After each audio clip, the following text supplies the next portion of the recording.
trenutačno je situacija slična onoj od prije 2 sata, dakle samim središtem grada i dalje divljaju manje grupe huligana, policija ih pokušava zaustaviti, spriječiti, ne uspijeva previše u tome, dakle kolege ovdje sa Fox televizije kažu, koji su se sad vratili iz središta grada, da središte izgleda kao Bejrut. Opljačkani su dućani, samoposluge, trgovine i dakle više nema veze jesu li američke, francuske, hrvatske ili bilo koje druge.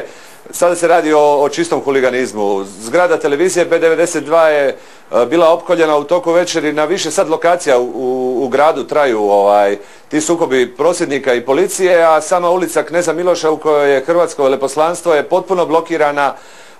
Tamo je 10-ak oklopnih vozila izašlo na ulice i tamo je trenutno sada mirno.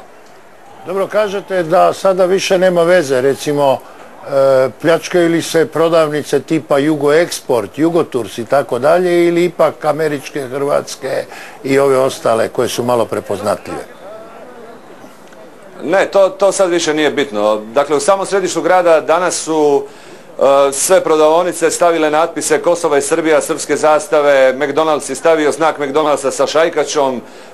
Znači McDonald's je Srbija, to ćete reći. McDonald's je Srbija postao. Dakle, da svi koji rade u McDonald'su su Srbi. To su ljudi koji ovdje primaju plaće, koji ovdje hrane svoje obitelji i nema smisla da neko razbija McDonald's zato što je on američka firma. Dakle, to više apsolutno nema veze s tim, niti sa Kosovom, niti sa prosvjedom, radi se o čistom huliganizmu.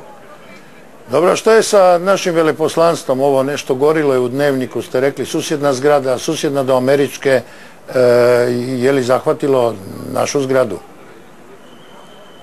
Prema svim informacijama naše veleposlanstvo nije zapaljeno, niti ga je zahvatila vatra, ali dolje se ne može sada prići jer je potpuno sve blokirano, a od suzavca se i ne vidi previše dobro. Američko veleposlanstvo je djelomično izgorjelo, izgorjele su još neke zgrade u blizini policijske kućice, ali sa samog hrvatskog veleposlanstva je skinut grb, zapaljena je zastava, razbijeni prozori, pokušali su ući unutra, no nisu uspjeli.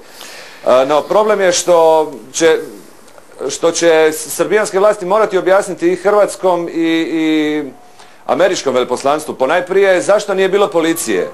Jer bila su samo 3 policajca ispred hrvatskog veleposlanstva, 3 ispred američkog, oko 19 sati kada je sve krenulo. Dakle, moglo se očekivati da će biti na meti. Dobro, je li ovaj prosvjed sa stotinama tisuća ljudi mogući nagovještaj nekog daljnjeg koraka koji bi mogao biti i oružan i ofenzivni? Ja osobno ne vjerujem u to. Mislim da je ovaj miting u principu, povjesničari će reći da je počelo mitingom u Beogradu, završio raspad Jugoslavije mitingom u Beogradu. Ne vjerujem da može nešto iz toga se izroditi žešće, mada je Tomislav Nikolić, lider radikala koji je dobio apsolutno najveći pljesak ovdje, rekao 2 dana su tugovali, 3. dan su zapaljeni punktovi na Kosovu, danas je bio miting i onda je ostavio u zraku 3 točkice što slijedi dalje.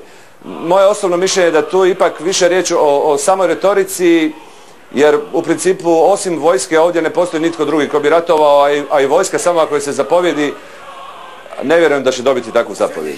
Kolega Šariću, puno vam hvala. Ako je Azem Vlasi još u Prištini, ako ste pratili ovo što je govorio kolega Josip Šarić, postoji li neki strah među Albancima? Ipak je Srbija veća, a vi nešto niste naoružani, da bi se mogla ponoviti 99-a?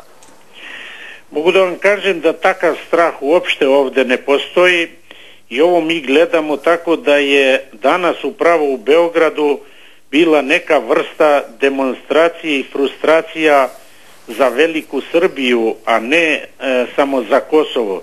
Tamo su bili predstavnici Srba iz Crne Gore, Dodik iz Bosne, pjevalo se srpskom Sinjem, Moru, Prilepu, Kumanovu i mogu da kažem zapravo ovakva Srbija koja nije doživjela katarzu poslije svih zla koje je počinila i poraza koje je pretrpila i dalje je prijetnja miru u regiji, a ne samo Kosovu. Mi smo dobili stanovite garancije i ovdje će i dalje biti NATO.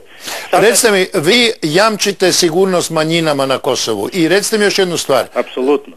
Sada je dakle veljača 2008. Još ćemo mi živjeti, Azeme.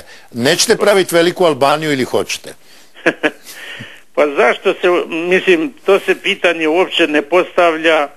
Niko, nijedna ozbiljna politička snaga niti struja, niti u Albaniji, niti na Kosovu, niti bilo gdje žive Albanci, takvih pretenzija nema i to je najbolji dokaz da mi Albanci nekako najviše vjerujemo u europske integracije. Naša, tako da kažem, velika Albanija su Albanci integrirani u Europu. Tako je. Albanija u Europsku uniju, Kosovo u Europsku uniju, da kako mi želimo i druge zemlje iz regije, pa i Srbija, da ide u Europsku uniju. Hvala Azeme, moramo prekinuti, vrijeme je prošlo. Želim vam puno sreće i nek se tamo mir stabilizira. Hvala Bogu, nekako se ovdje čini kako je sve ovo daleko iza nas, ali